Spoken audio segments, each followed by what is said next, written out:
ในวันที่ 30 ธันวาคม 2025 นี้ที่กระทรวงการเงินได้จัดพิธีประดับเหรียญการละนึก 50 ปีวันสถาปนาสาธารณรัฐประชาธิปไตยประชาชนลาวในวันที่ 2 ธันวาคม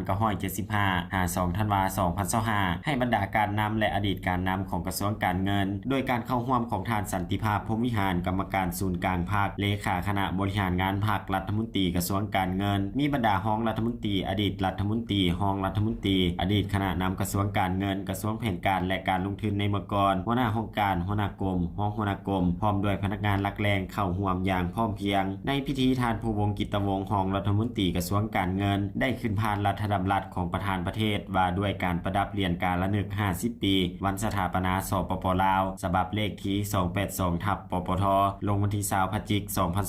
2025ซึ่งประธานประเทศได้ออกรัฐดำรัสประดับเหรียญการละนึกให้พนักงานราชการประจำการและพนักงานบำนาญของกระทรวงการเงินทั้งหมดจำนวน 1,044 ทานหญิง302 ทานในนี้พนักงานราชการประจำการจำนวน540 ทานหญิง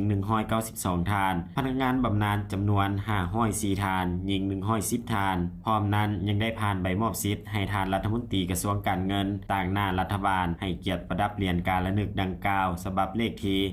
239/นย.ลงวันที่20 พฤศจิกายน 2025พิธีประดับเหรียญการละนึก 50 ปีวันสถาปนาสาธารณรัฐประชาธิปไตยประชาชนลาวเพื่อเป็นการหวนคืนถึงวันมหาไซชนะแห่งการปฏิวัติศาสตร์ประชาธิปไตยและนึกถึงผลงานและการเสียสละอันยิ่งใหญ่ของประธานไกรสอนพรหมวิหารประธานสุภานุวงศ์บรรดาผู้นำนักปฏิวัติวีรชนสมาชิกพรรคพนักงานตลอดฮอดประชาชนลาวบรรดาเผ่าที่ได้อุทิศให้แก่ภารกิจต่อสู้กู้ชาติอย่างพิละอาจหาญจนสามารถญาติได้เอกราชแห่งชาติปลดปล่อยประเทศชาติได้อย่างสมบูรณ์และสถาปนาเป็นประเทศสาธารณรัฐประชาธิปไตยประชาชนลาวในวันที่ 2 ธันวาคม